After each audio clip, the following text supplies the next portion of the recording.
Yo, mic check. What's up, everybody? You're listening to the Street Pricing Podcast, the only show where proven SaaS leaders share their mindset and mistakes in pricing so we can all stop guessing and start growing. Enjoy, subscribe, and tell a friend. Now, let's break it down with your host and sought-after slayer of bad pricing, Marcos Rivera. What's up and welcome to the Street Pricing Podcast, everybody. I'm Marcos Rivera, author, founder, and pricing coach. And today's guest is, I think, particularly special. And the reason why he's so special is because he can see pricing changes across the full spectrum from conception all the way to integration and beyond. And the lessons that he has learned, I think, is going to knock your socks off, right? So we're going to get into this. Today's guest is Christian Nimsky. He's the Senior Vice President of Product at Vehlo. Welcome to the show, Christian. Thanks, Marcos, for having me on. Hi, everybody. No, fantastic to have you with us. I think they have no idea what they're in for and how much they're about to learn from you, right? So I'm excited. Why don't you just quickly tell them about you and tell them what you do? Yeah. Hi, everybody. I am Christian Nimsky. I work for a company called Vehlo. You probably haven't heard of us because we are a private equity portfolio of companies that focus on providing aftermarket repair shops. So that could be your local car dealer. It could be an independent shop. Solutions that are software-based and fintech-based to help them run their business. Oh, fabulous, fabulous. So you see the point of view here, right? There's a lot of growth, integration, synergies between different businesses, solving different problems and solutions. And also the background even before you joined Vehlo. I'd love to tap into that a little bit later as well. But I want to give you the quick roadmap on how the structure works so we can get into it, right? This show is based on the book, Street Pricing, right? So we divided it up into 3 sections. The first one is rewind. So let's go back in time. Tell us a quick story about a pricing, a struggle, a success. Let's get into the step-by-step so that way we can learn on how to gain some confidence. And then we'll go and bring it back to today and go into play, which is what's working now. Let's understand all the key things that are really helping you capture value. And then we'll look forward into the future and fast forward. So let's see what's next. What should we think about changing, or what do you think is on the horizon for you? And then after all that, I'd love to get into my most favorite question at the end. Just put this and plant a seed, all right? Which is your favorite song or jam growing up. It just says so much about a person. I got to know what it is. We'll put that at the very end. How does that sound? You ready to go? Sounds perfect. Let's do it. All right, that's fantastic. Let's jump in with that story. All right. So, hey, everybody. As I mentioned, I work for a company called Vehlo right now. But before joining Vehlo, I worked for a very different company. It's called PADI. And for those of you that might have gone scuba diving in the past, PADI is the world's largest scuba diving training and certification company. But they're also a little bit of a SaaS company. They provide dive shop instructors and the dive shops themselves a software platform to manage their business, because PADI instructors train over 1 million students a year. And from a software subscription standpoint, we had 135,000 customers in about 183 countries. And so I was brought in along with a new CTO and another individual to help reboot their product development process. And so that's really not what we're going to talk about here, because it was more about how do you deliver stuff on time and all that kind of stuff. But one of the things out of the 200 to 300 products that we had in our portfolio, there was one new product that was going to be a subscription model. And it was something new that we were trying to add to the portfolio to extend the engagement with that scuba diver, that consumer, beyond that initial certification and training. And for any of you who have had that experience, you know that there's some learning that you do, and then you go through some test dives with an instructor, and then you get certified. And it's sort of a one-touch experience. So we wanted to grow that touch to be ongoing engagement over time. And so as part of this new product, we made some mistakes. And I wanted to tell you about these mistakes, because it's always good to learn from those that have gone before you. And so within PADI, this new product was very important to the CEO and the CFO. It represented a way to extend our revenue model, and as I mentioned, to drive that engagement. And so they started building it as mistake number 1, right? And we've all learned this. Oh, yeah. You got to go spend some touch time with customers and understand what they need before you build it. But that aside, I want to talk about how we packaged it and how we attempted to sell it, because I am a big fan of Marcos and everything that he does, and the pricing advice and techniques are spot on. What we learned at PADI, though, had to do with understanding how the consumer makes that buy decision and where does it happen.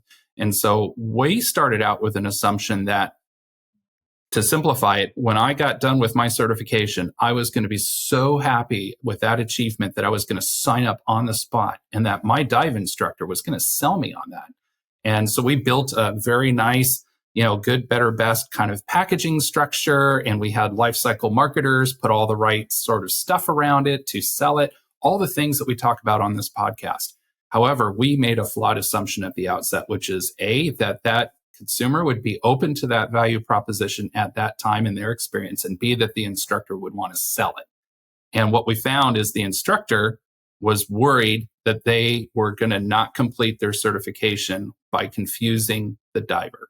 So Marcos, looks like you have a question. How can I elaborate? I'm listening. Listen, this is, when you said the word flawed assumption, it just triggered me for a second, because I think a lot of companies out there, maybe, and the folks listening right now probably have had a very spirited founder, CEO, or leader that just wanted to dive right in and push the pace and just build, and we'll figure it out along the way. It's fine.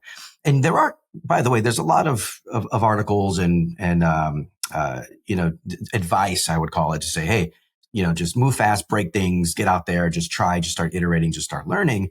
Now, there's nothing wrong with starting learning and getting the inputs, but I think there's a very big difference between, just reckless abandon and going out there and throwing stuff on the wall versus going out there, learning, validating some key assumptions or at least direction, and then taking steps forward in there and learning along the way, right? And I think some people confuse the two together, right? So I just, as I'm listening to you, I've done this myself as a confession of a former product leader. I've done it in my very early days, and the results were not good, right? Just being real with everybody, right? So I love that you're calling that out, because this sets the stage. Let's keep going. What else? What else did they learn? Here's what happened. So I walked in about halfway through this, right? And so we had to slow the team down. And that created the lesson that I actually want to share with you guys, which is it created some friction with the CEO and CFO. They wanted execution. They wanted to get this done. And we're kind of like, wait a minute, we don't really understand the fundamental assumptions here about how people are going to buy. And so there was some tension about that. And as you mentioned, Marco, sometimes you got to go slow to grow fast, right? And so we ended up going around and around for a bit, iterating on the value propositions. But what we got to the core after enough conversation is that we learned that the CEO and CFO had talked to their recent investors, because they're private equity backed, right? To their recent investors about this as a fundamental strategic growth strategy. And so it was really important for them to show progress against that for their investors, and to show how it was going to grow their revenue model beyond the incremental growth that the core product portfolio offered, right? And the product teams, for their part, were so busy on trying to prove that this wasn't going to work and that this was a distraction, that they weren't asking that question, which is, why do you care so much?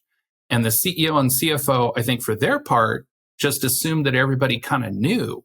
And so the lesson that I pulled from this that I wanted to share with all of you as you start to work through pricing and you get responsibility for doing things at larger and higher consequence scale is, make sure that if you're a leader, that you're transparent on why you're doing something. And if it's to show a strategic progression with your investors, then be transparent about that. Don't hide that. And then if you're a product team or a pricing team that's working on something, ask the hard question. And especially if you think that you want to turn the steering wheel hard left on something that you happen to have walked into when you get involved with something, because not all of us have the luxury of doing something from scratch, right? No, we don't. And frankly, you're probably going to get a different series of seniority listening to this, right? And some might be like, yep, I'm in the C-suite seat, or I'm head of something. I can ask the hard question, and maybe with some experience, they also have the courage and finesse to try to put that out there, right? There's ways to do that. You don't want to be career limiting in how you do this kind of stuff, right? But there's also some folks who may be a little bit either middle-level or junior. Exactly. Are thinking, well, how do I do that? I just need to shut up and take orders, right? But the way you approach it, I've always seen, and again, I've been junior before too, right? The way you manage it is you have to.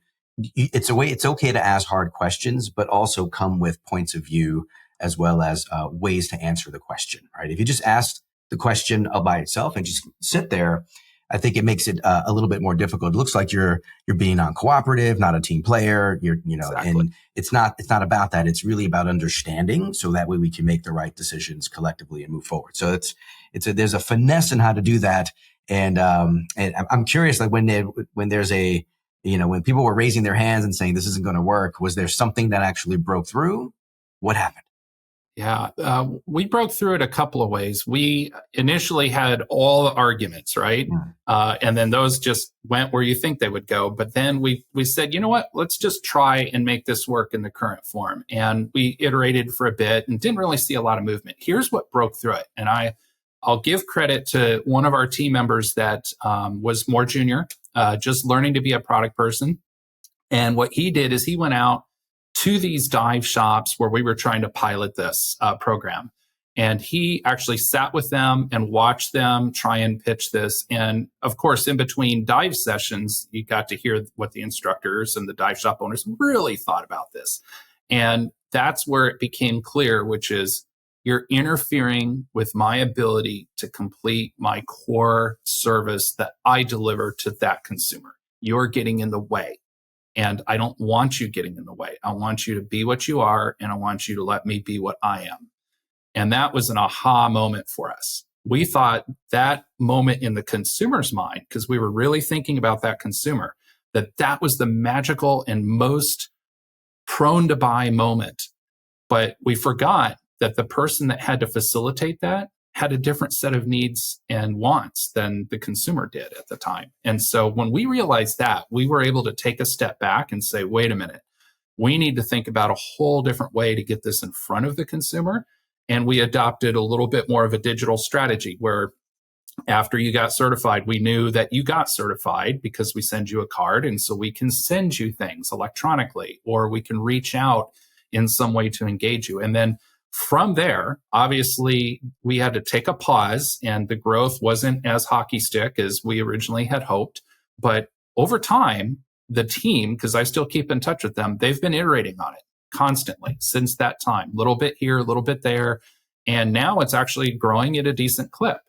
So it was not the initial, like if I were to try and draw a curve, it wasn't the initial, straight up. It was more of a slow climb, but now they're growing that pretty nicely. And it's because they paused to ask that question from that junior product person saying, wait, I'm just going to go stand with customers and watch this purchase try and happen and see what I can pull from that. I think that's a huge lesson for everyone to take away. If you think about it, right, the CEO has a very, very strong or loud voice. Even the board also has an even louder voice, but no voice is louder than the customers, right?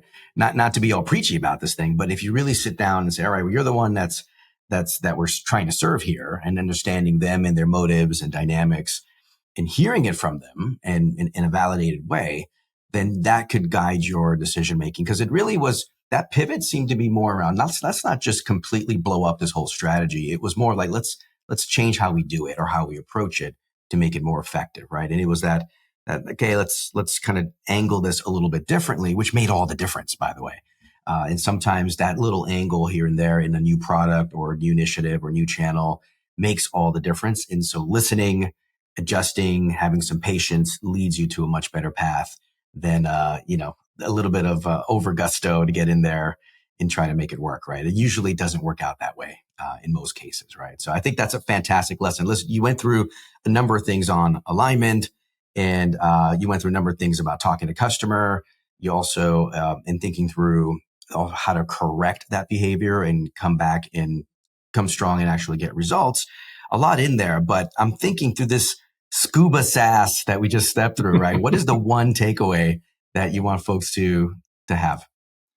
Well, I think there's two. And one of them I mentioned, which is if you're that leader, make sure your teams understand the why. And if there is a certain outcome that you're trying to demonstrate to investors or to your leaders, make sure that you're transparent about that so the teams can navigate it. And then if you are that more junior team member or team, track 3 in Marcos's book, Marcos, I'm glad you threw that in there, which is what generates enterprise value and how is that calculated? And how do people think about the different ratios that we look at for SaaS companies, or even just something more broad, which is do you have strategic diversification of revenue lines, which is what Patty's leadership, we were all trying to work towards that. And so understanding that is really critical, and understanding how your CEO is going to have to go talk to the board is really critical, regardless of what your level is. And so those are my big takeaways. And yes, absolutely, Marco, spend time with your customers and watch the purchase happen. We did a lot of that at other companies that I've worked at, and it is always so illuminating because the customer is not, they don't have an agenda. I'm not going to say they're always right. They don't have an agenda. They behave as they will, and it's irrefutable to watch that behavior. Exactly. And I think that's a big key here that I want to also underscore, right? I mean, I put that chapter in track 3 because really there's more to it than just making the customer happy. And that's one thing that I want to maybe peel back a little bit. And you know what, call it controversial, call it whatever, but I don't think that your purpose in life, in existence as a company, is to make the customer always happy. I think the idea is to satisfy their needs, serve them well, give them the value that they want and willing to pay for, and grow your enterprise value. And so sometimes the motives, may not be just, hey, the customer wants this. They said it's going to make them happy in our last interview. Let's build it. It's much bigger than that. And I think when if you look at track 3 in the book and you also just talk to your CEO, ask a little bit more about where we're going directionally, what's happening, there could be other reasons for investing and making certain bets that are beyond just singular making the customer happy, right, so to speak. I put quotes around it because there's a lot of definitions there, but just beautiful lesson all around that I think helps folks pause, take a step back. And I want to now bring it to the present. Okay, so that was the past. Let's bring it here to play. What are some pricing and packaging techniques or just methods that you're using now to capture value that are working really well? Absolutely. So today I'm at Vehlo. As I mentioned, we're the automotive repair software company. And what we want to be is our customer's favorite. And there are a lot of different companies competing in this landscape. There are other entities similar to Vehlo that are buying up smaller ones and integrating them. And so we have acquired, just to set the stage, we've acquired 16 companies in about 3 years. We're a relatively young company. We have grown from 0 to over 600 employees. We have a customer portfolio of approximately 25,000 customers. And it is a really exciting and chaotic time. And so as we have brought these products into our portfolio, one of the things that we look at very quickly is how are you selling and how are you pricing and packaging your product? And there is a lot of catch up. In particular, for small entrepreneurs that have grown their product organically, they've sold a lot based on relationship, and they felt reluctant or bad about raising their prices, right? So we've done over the past year a number of price increases to catch up, which is not unexpected, especially in a private equity backed environment. That's going to happen. But here's what's really been working well, Marcos, is we initially, with the first few teams, spent a lot of time really going deep, and you helped us do that. Then over time, we've done a couple of things to kind of templatize it. And our product teams are now getting into a rhythm, which is really what I love to see. And it's one of the things that I will give PADI credit for doing really well, is on an annual basis, or sometimes even more than annual, they take a look at the market. They have built really effective customer feedback loops that constantly run. And we track competitors constantly. We have a couple of mechanisms to do that. And we adjust prices. And what is exciting about that is obviously you get MRR and ARR growth and EBITDA growth and all those numbers that private equity people love to think about. But the other thing is, as part of that rhythm, we have gotten really good at putting content out that helps tell the story of what we're working on, how we're adding value. So if you're a customer, you don't just get a pain letter. Like, I know there's a lot of science and about how you do a good pain letter, right? But the challenge with a pain letter is that is your one shot to try and tell that story. And if you're a software that is sold by a salesperson, you actually got to not only make the end buyer confident that this is still a good thing and that there's value behind what they're paying, you've got to have your salesperson and your account manager also feel confident. You don't want them to be on the other end of a customer that calls up after getting a pain letter saying, oh, I know, we got these private equity bosses and, we got to do that. No, you want them to say, absolutely, you know what we've done for you the last few years? We've added these features over the last few months is what I meant to say. We've invested in support and training. We've integrated with 3 or 4 other solutions that we know you use today. And then it's not a new story in a pain letter, it's a recap. And so the teams have really engaged on Facebook communities for the products that they've built. They've gone on LinkedIn. They've hosted webinars. They've got even Shark Tank competitions now.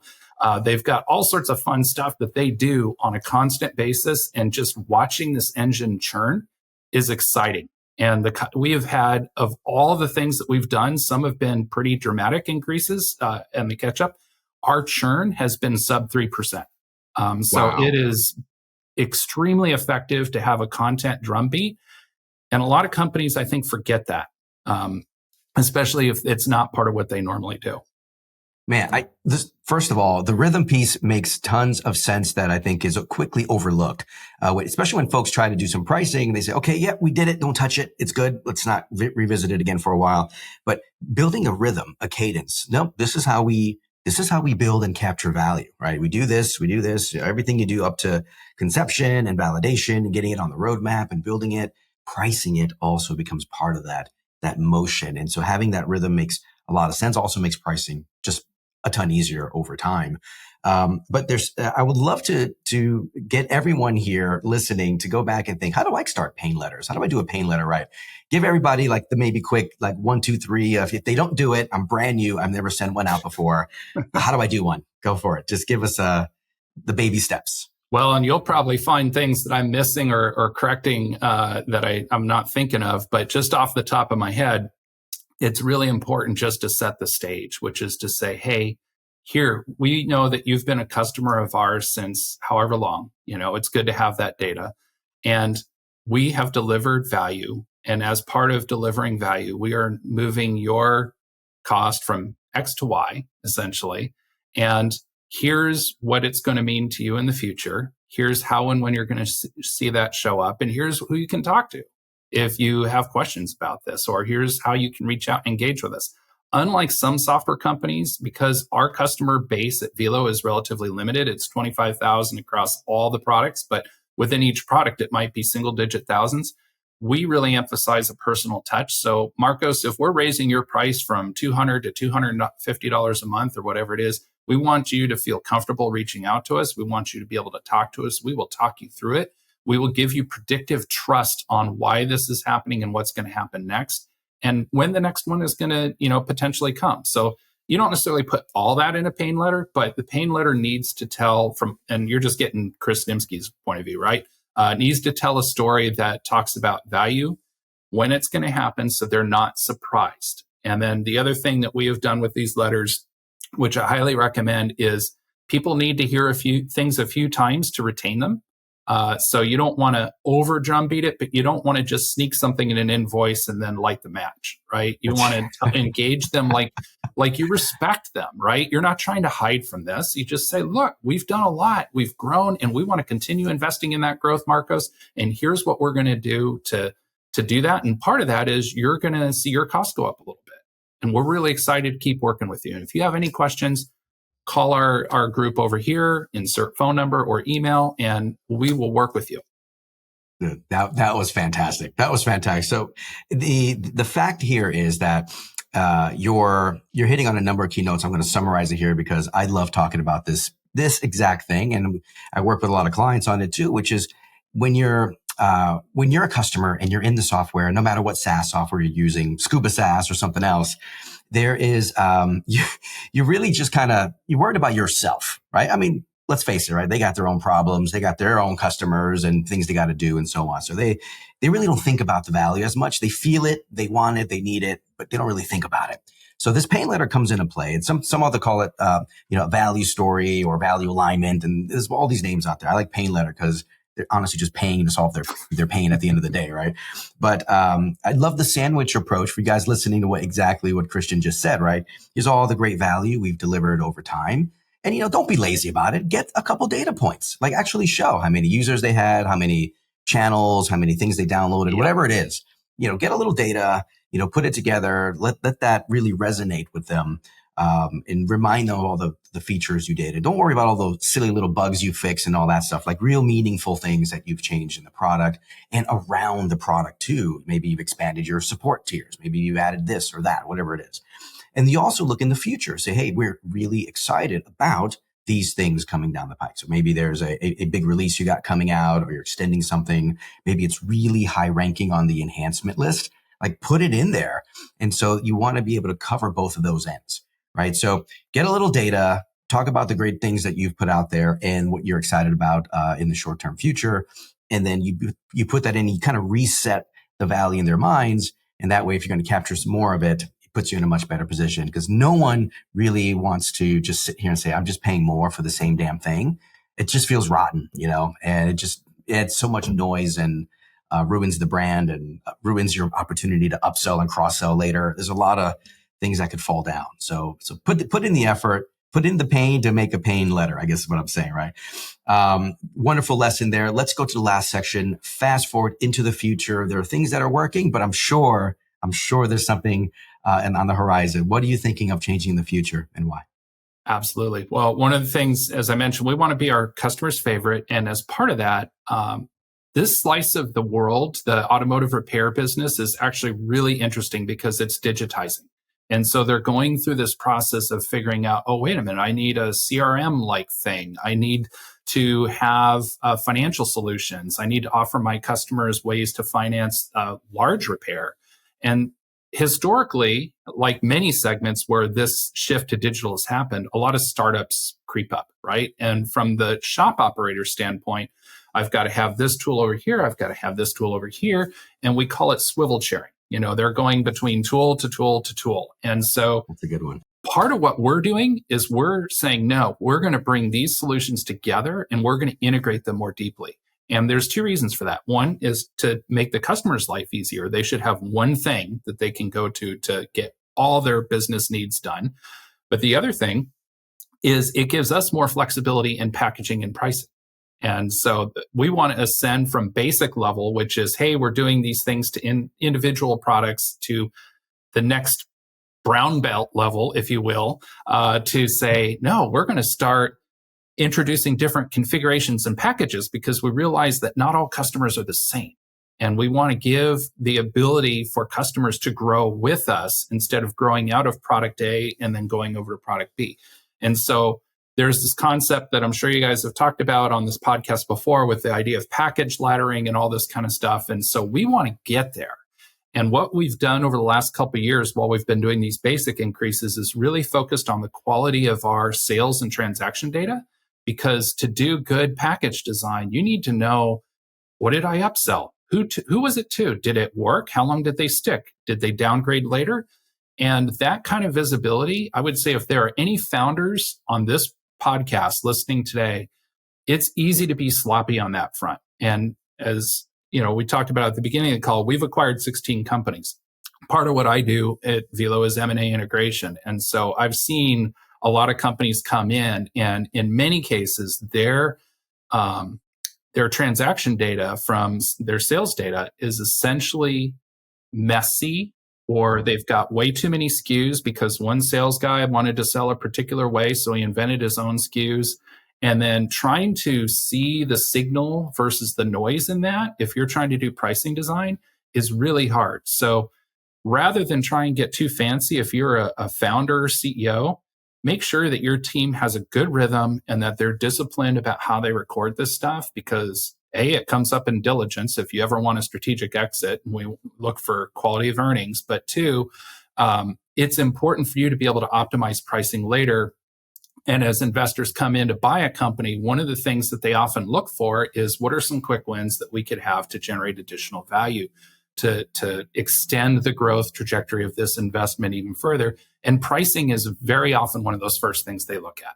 And so set your stage. You don't have to solve and optimize for all your pricing. You should be focused on product to market fit, but set the stage for the next stage of growth, whether it's internally or through an external, investor, to go optimize how you're selling and taking that to market, which means make sure your data is clean. Make sure your data is clean at the end of the day. But it makes a lot of sense, mainly because it's going to inform those next steps. And I always find that most companies that we deal with, not all of them, but most of them have a data problem.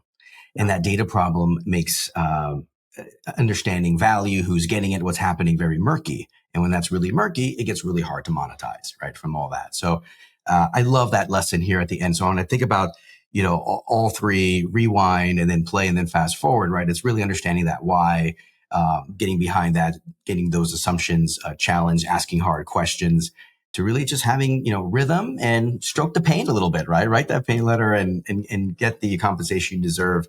And then, of course, data and discipline leads to dollars at the end of the day, right? So you're able to do that, then pricing, monetizing, so much damn easier at the end of the day. So I really appreciate all the knowledge you're dropping today. I think these lessons are going to really hit home for a lot of folks. But I do have my favorite question coming up. Favorite of all times, right? Is what is your song, man, that favorite jam growing up? What is it? Hip hop for bonus points, doesn't have to be. What is it? Tell us and tell us why. Well, this is where I start to age myself out a little bit, Marcus. Oh. So for hip hop, I've got to go back to the 80s, not the 90s. I'm also going to be extremely honest and not make myself out to be a hip hop aficionado. So I am one of those surface guys that there were great songs as far as I'm concerned, like Beastie Boys' Brass Monkey, or going back to Cali by LL Cool J, especially living in California here. Still listen to that sometimes. But if I had to go 90s, I got to introduce you guys to the Tempe music circuit, which is where I went to school in Tempe, Arizona. I went to a little nightclub that no longer exists called Chewy's. And there, for week after week, I got to listen to the Gin Blossoms play. So everything early stage Gin Blossoms, I'm a huge fan of, still listen to today. If I had to pick a single song, it would be their parody of a country song, because I also like country music, called Cheatin'. And I encourage anybody to go listen to that one, because it is a great parody of a country song. Cheatin' by the Gin Blossoms, listening up in Chewy's all night long, probably with a drink in hand, I'm guessing, at that stage, course. Right? That's good fun, man. I love it. That's a first for us too. I love the ultra niche of that, right? And I think that for you, man, it suits you super well. And I want to thank you for jumping in and just sharing all the great knowledge. And team, thank you so much for tuning in. Hopefully these were lessons you can take back. And remember, stop guessing and start growing. Until next time. Thank you and much love for listening to the Street Pricing Podcast with Marcos Rivera. We hope you enjoyed this episode, and don't forget to like and subscribe. If you want to learn more about capturing value, pick up a copy of Street Pricing on Amazon. Until next time.